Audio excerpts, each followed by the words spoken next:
Good morning from Utah. Guess what? Dan the short bus, or I should say Dan the adventure bus, is ready to hit the road.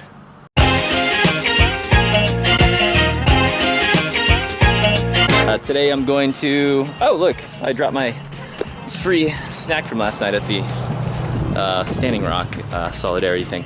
Anyways, I'm gonna go down and pick up my bus from Brock at CIS, Certified Injection Service, I believe. Great guy, by the way. Super thorough, super honest, a little bit cheaper per hour than the other place. And checked everything on the, computers, and, took it for a drive last night, drove it into work today, didn't find anything. So perhaps the engine shutting off after I picked it up was a fluke. I don't know. Maybe it was the weather.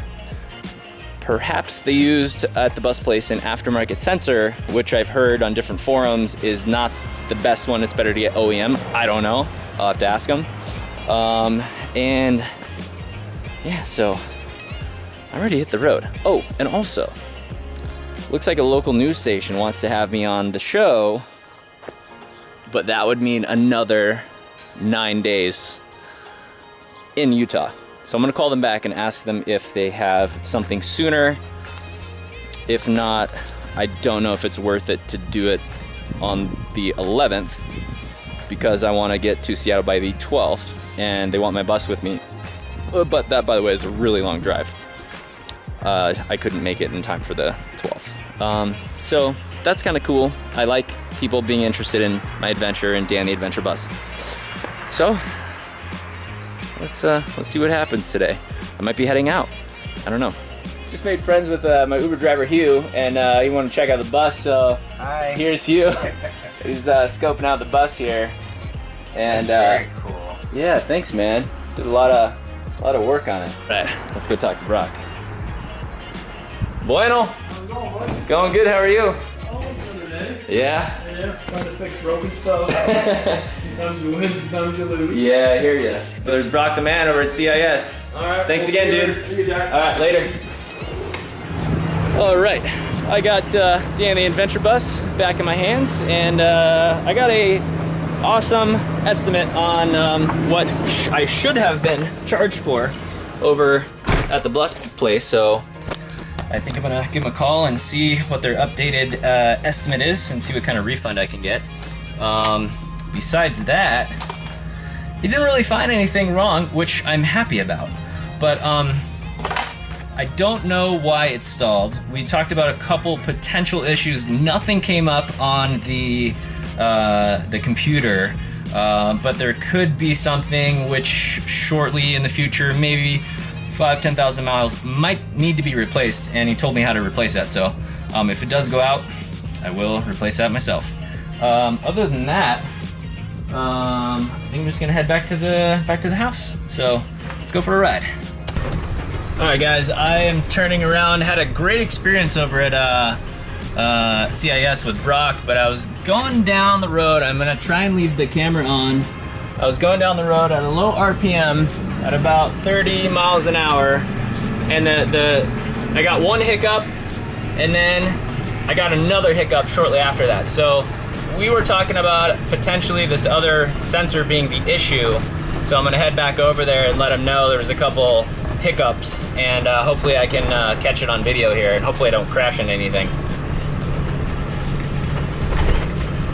The problem when you have a problem with your vehicle is that you don't know when exactly the vehicle will be able to replicate the issue that you think that you heard or that you experienced.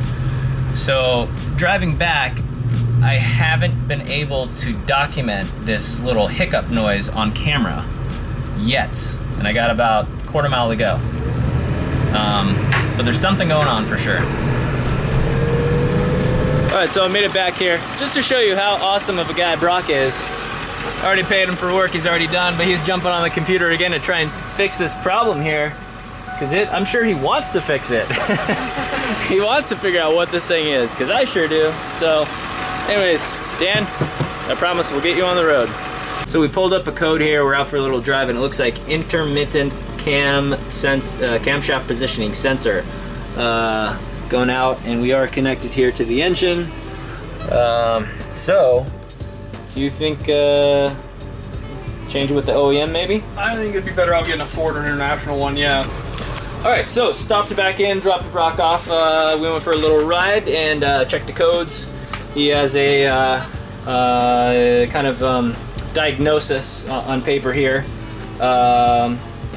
So it looks like one of the things that the bus people changed could potentially be the problem. Again, I don't know because I didn't do the work, but they may have used an aftermarket sensor, which on the internet they were saying don't use.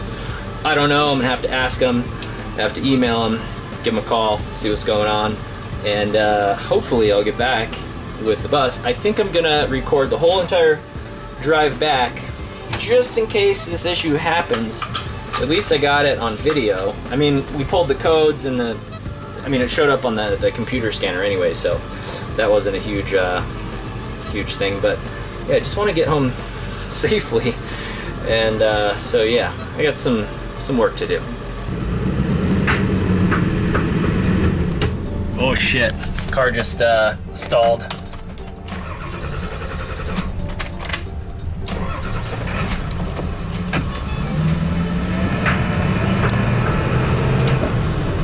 Ooh, see, that's scary. I'm glad I had this camera going so you guys could see that I'm not insane. This bus is having problems, and that I paid an insane amount of money to the bus guys, and I still have issues with it. And not to blame them for these issues, they could be unrelated, but now I do have a service engine light on. And, you know, like I said back with Brock, the engine code coming on is the same code which supposedly they had already fixed. So I am not happy driving a bus that turns off for no reason. I don't feel safe. It's extremely scary. It's extremely startling. And what happens is when the power goes off to the entire vehicle, I lose power steering and I lose the power brakes. So if I were on a downhill, windy road, going you know, say 40 miles an hour or faster, this could potentially be a very, very bad thing, which I never want to experience, for the record. I am back to the house. I'm definitely not leaving today. It is already 4 o'clock-ish. I know it's towards the end of the workday. I gotta call Brock, tell him what happened with the stalling engine. I need to shoot an email over to the bus group and see what their updated estimate is. And then once I get that, I guess I will tell them about this other issue. I laugh because it's almost ridiculous. I don't know. I mean, I know it's a used bus, right? I know it's 13 years old, but it's almost like I'm trying to leave. I promise I want to come and visit you guys. I want to be on the road. I want to leave Muso's house. I want to start this epic adventure where I do all kinds of fun things with fun people, and you guys hit me up out of the blue and invite me places and come to my meetups and everything. It seems like everything is holding me back, you know, like every possible thing. But on the flip side, on the gracious side of it, I would much rather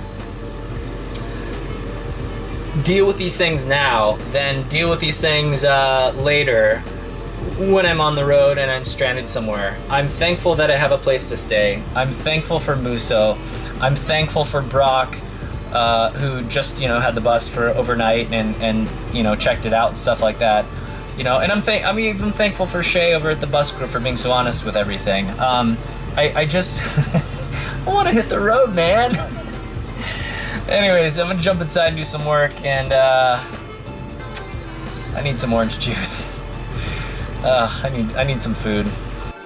All right, guys, got a couple emails out, a couple phone calls regarding the bus. Now I'm downstairs And I'm gonna give Musso a hand putting up this sheetrock over here. Just gotta, I think, cut it out, these parts for the lights, and then just drill it in just like this right here. This time, I'm gonna put the camera upstairs.